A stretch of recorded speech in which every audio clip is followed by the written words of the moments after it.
Okay, my work is about enterprise architecture and ITIL. Enterprise architecture is a set of principles, methods, and models to the design and realization of an organization. Usually, enterprise architecture, we can find these domains: business application, technology, infrastructure, and information. As for ITIL, ITIL is a collection of best practices for developing and managing IT services.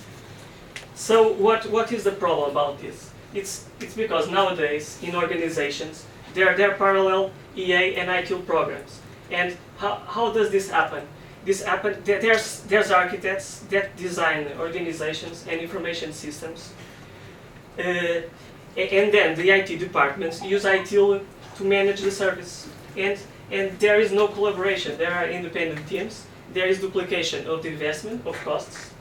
And we're missing something very important here because in a time where we want organizations to be effective and efficient, what we have here is a business IT misalignment. That what is happening is IT is not realizing business strategy anymore. So the big problem of this work is to find a solution to integrate both approaches to solve this business IT misalignment.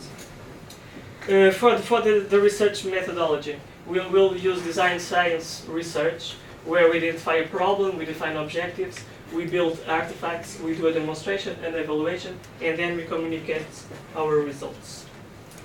There were other authors that already tried to solve this issue.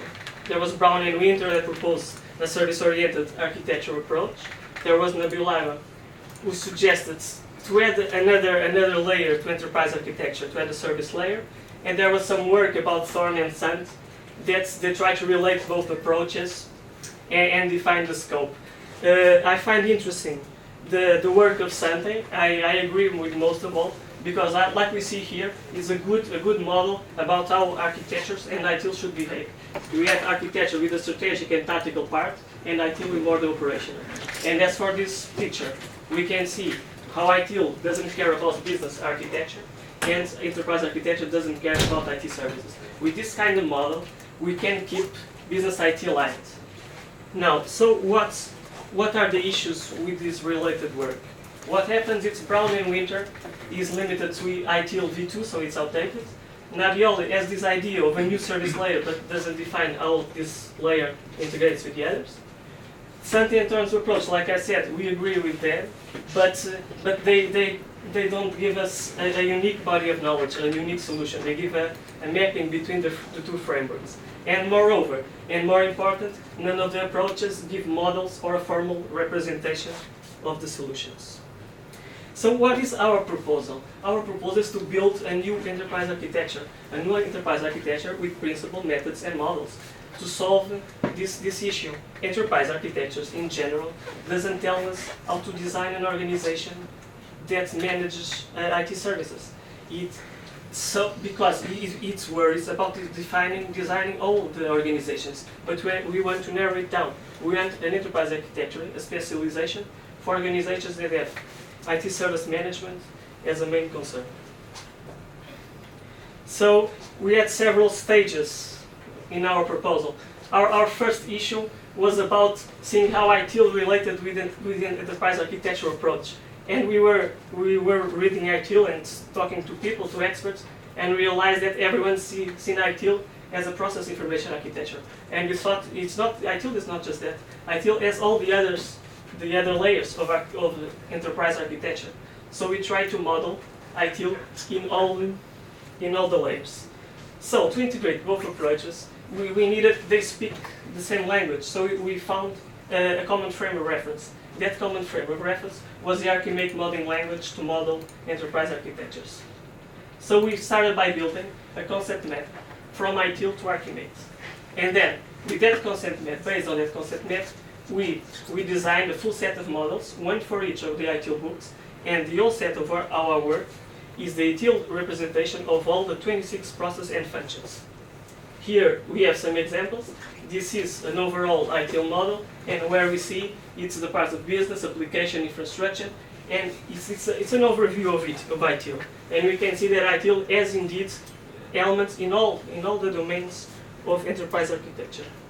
Here's the overview. Is an example of a book service operation. Here is an example of a process, incident management. What shows that we can use this approach to model, to zoom in and zoom out around ETL. And we have done this to all the ETL processes.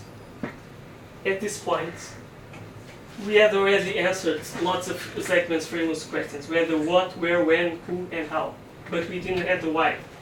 We needed to know why do we need ETL, why do we need each process. And the why is usually given by what we call the business motivation model. It is the motivations and reasons that underlie the design of change or some organization. So, ITIL doesn't have a formal business motivation model, so we had to find out, to go and find it.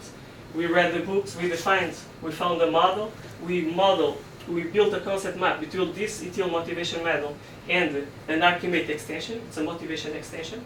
We build a concept map, and then we build a full set of models, again, for all the books.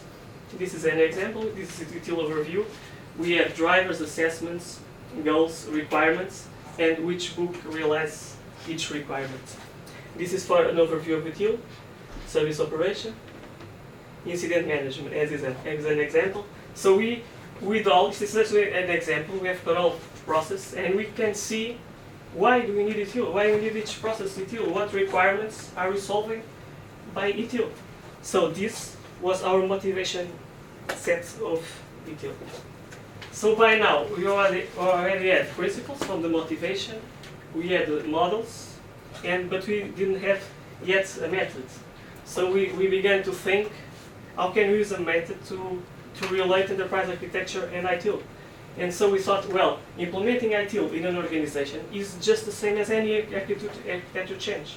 So we thought, hey, let's pick an architecture method and let's try to implement ITIL through it. Here we have TOGAF. TOGAF in blue is a method for architecture change. And in each of these phases, concerning a different layer of the enterprise architecture, what we do is build baseline models of the organization and target models, and then we perform gap analysis to see what we have to change in the organization in each layer to reach the targets. Our adaptation is to pick our ITIL models. They are fixed, they are stable, they are always the same, and if we want to implement ITIL in an organization, we use these models to build the target architecture.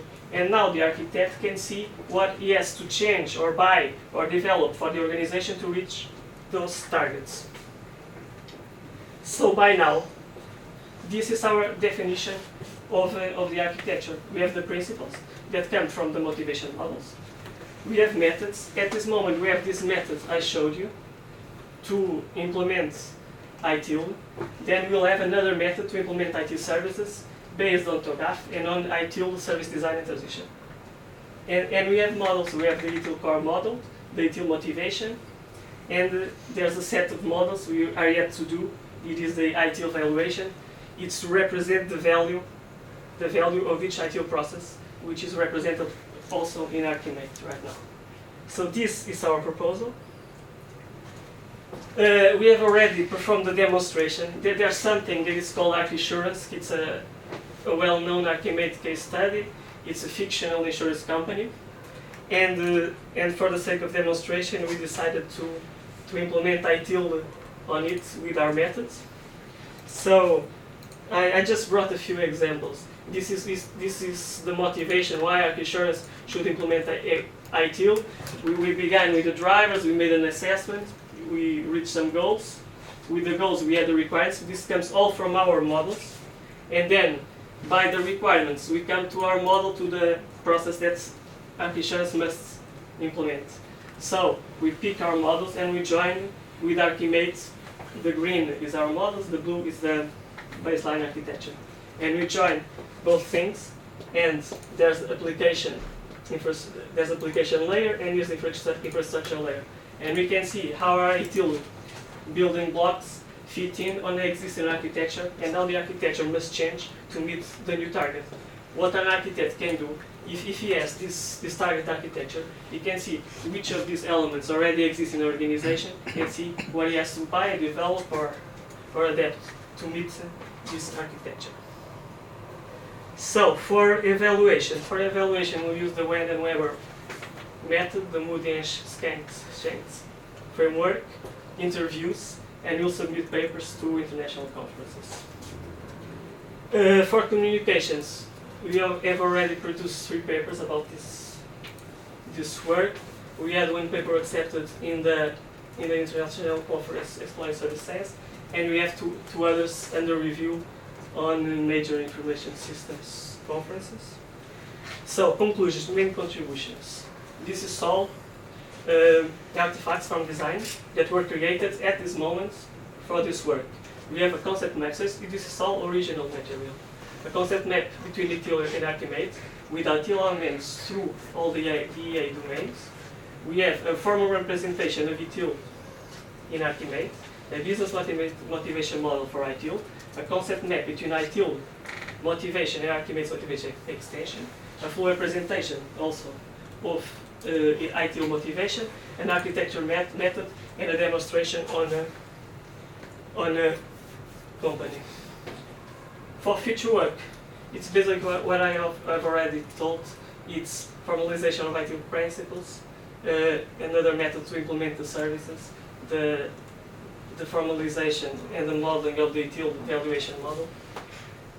We also thinking a demonstration in a real organization. Basically, it's what we did for ArchInsurance, but on a real organization, it will be a lot harder because we have to model the organization. I forgot to tell you that ArchInsurance is already modeled by the Archimate creator, so it's easy. The models are done. Here, on a real organization, we have the 2 steps. We have to first model it, the organization, and that build the targets, architectures for the future, and all the evaluation.